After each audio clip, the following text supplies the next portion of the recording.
the psychology of taking a football penalty kick. What goes through your mind when you're about to take a penalty kick? Whether you're an amateur, a semi-pro or professional, or play at the very highest level, what do you see, hear and feel just as you're about to take a penalty kick? From the moment you place the ball on the penalty spot, you walk backwards and then you make your way towards the ball to strike the ball, to attempt to score. What goes through your mind? What do you see, what do you hear and what do you feel? Let's just look at some basic fundamentals. If we look at a goal is approximately 7.32 meters in width, about 2.44 meters in height, and the proximity of the penalty spot to the goal line is about 11 meters, 12 yards. Now we think that a goalkeeper, let's say the range in height of a goalkeeper is about 180 centimeters to 195, and the arm span of a keeper is probably near enough similar to that, maybe 180 centimeters to 190, give or take. You would like to think that the chances of scoring a penalty from a penalty spot would be fairly high, considering that studies have shown, there's been a study at Aristotle University in Greece where I believe they monitored a number of people striking a ball, and they came to the conclusion that on average a youth player strikes the ball at about 14.9 meters per second and a professional player strikes about 30 meters per second. Obviously there's a differential in that, but let's run with those figures give or take. So that gives the keeper about a second to a third of a second in time frame to react in the right direction to save the penalty. So you'd like to think if you chose your spot and you stroked the ball as well as you could do, your chances of scoring would be high. There's also another study. One of the key aspects of taking a penalty is being in the right state at the right time. Think about it. Think about the outcome of taking a penalty. You put the ball down and the main outcome is to score a goal. With that goal comes other expectations and other outcomes. Possibly win the game, take the lead, pressure, what we place on ourselves, expectation of the fans, family, friends, colleagues, fellow professionals, fear and possible nerves. Think about it. In a big game where a player stands up to take a penalty, there could be 80,000 people watching. Amongst those 80,000 there's fans and people who want the player to miss, maybe millions in terms of TV audiences, and everything else that goes with taking that penalty. A chance to write yourself in history books, helping the team win a major tournament. All those things potentially are going through the mind of the penalty taker at some point. Yet the key is for the penalty taker to have the level of confidence and focus to be able to strike the... If you focus on the outcome, it can be very overwhelming. So whilst we have an outcome in mind, we focus too heavily on the outcome of scoring that goal, then the expectation and the extra pressure we put on ourselves will make it difficult, or more difficult no doubt, to actually score the goal, because we then forget about the process of scoring, the technique and the skill we need to execute the goal.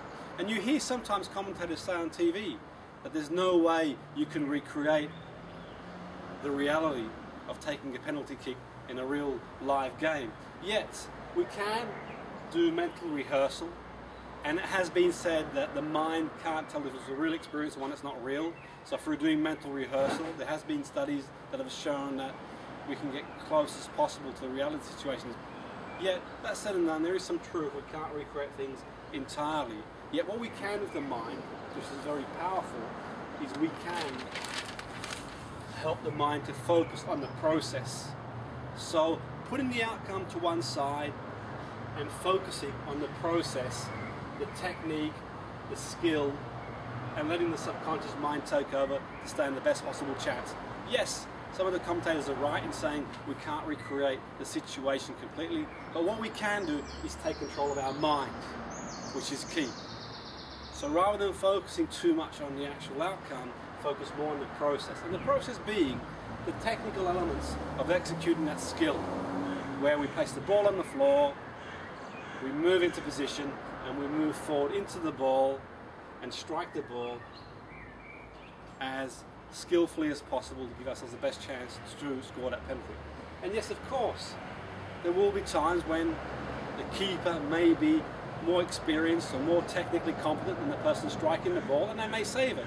Or it may be that at the very highest level of a professional game, coaches study other players. So it might be they've done their homework on the player and they see the player's tendency to strike in a specific area. So all these things are true and correct and will minimise the chances of the player scoring a penalty. Yet all that said and done, the key fundamental is, going back to what we said before, think of the width of the goal, the height of the goal, the keeper and the proximity of the goal, penalty kick to the goal line, and think about the execution of the strike. Now, you could safely say in a training ground, most professional players would score probably 99 times out of 100 in practice, because all those outcomes aren't relevant at the time. Yet put them in a very pressured situation where they're focusing on the outcomes, and we've seen some of the best and most technically gifted performers actually miss the entire goal. Think about how hard it would be for a professional player at the very highest level to actually miss a goal 7 meters plus wide and 2.5 meters high. Think about what must be going through their mind to actually miss the target completely. And that is key. Can we take what goes through their mind when they're on a training ground onto the football pitch? Well, we can't take that exactly, but what we can do, we can take that mental process across. And by taking that mental process across with a series of psychological NLP strategies, we can stand the best possible chance to score the kick. Now, NLP is a broad range of skills, techniques and strategies that can help a performer perform at their best. Yet I've selected two that I've used with my performers to help them score a high ratio of penalty kicks and set pieces, and one is some about what goes through your mind when you're taking the penalty, what you see, hear and feel. No doubt there'll be a series of images that go through your mind when you're taking that penalty. Depending on those images and the quality of those images and how they support your outcome is going to influence the ability you have to convert the penalty. Let's say, for example, some modalities are as follows. Like one performer I was working with, he actually saw the keeper a lot bigger than what he was. In his mind's eye, when he thought of a penalty, he thought and saw the keeper much more taller and a much bigger arm span than what he actually had. And he saw the goals a lot narrower and a lot smaller. Yet, all I said to begin with is see the situation for what it is. So we did some submodality work to actually imagine shrinking the keeper and keeping the goals to their normal width and height, and thinking purely on that process and seeing himself like he was watching a TV screen by doing mental rehearsal, actually watching himself strike the ball till he could vividly imagine doing it in the here and now. He could just imagine himself putting the ball on the ground by closing his eyes, running into the ball and striking it and hitting the back of the net. And with that hitting of the back of the net, we do what we call an anchor or a cue. And one of the things I got him to do is to anchor the mindset he needed to be in to have the best chance to score a set piece or a penalty. But also, I got him to anchor hitting the back of the net. You know that feeling when you strike and hit the back of the net? That crisp feeling when you strike the ball and you hit the back of the net and you get that sensation of scoring a goal. I got him to hit the back of the net, and when he hit the back of the net, I could press an anchor or a cue. And his cue was thumb and finger. Every time he hit the back of the net, to press thumb and finger, so there's a neurological connection to hitting the back of the net, thumb and finger. So when he went in to take a penalty, he had his cue to get himself in the zone or set piece, where he would tap his foot on the floor, and that would be a neurological connection to being relaxed and in that zone of confidence. and focus purely on the process of execution of scoring. Then having done that, his next anchor was pressing his thumb and finger to get a feeling for hitting the back of the neck. Then we'll strike the ball and aim to achieve a positive outcome, which was scoring, which was key. So these are two techniques or two processes that I'd like to share to enhance our chances of scoring a penalty or free kick or improving our sports performance in general. Yeah, we've just briefly covered these two areas for now.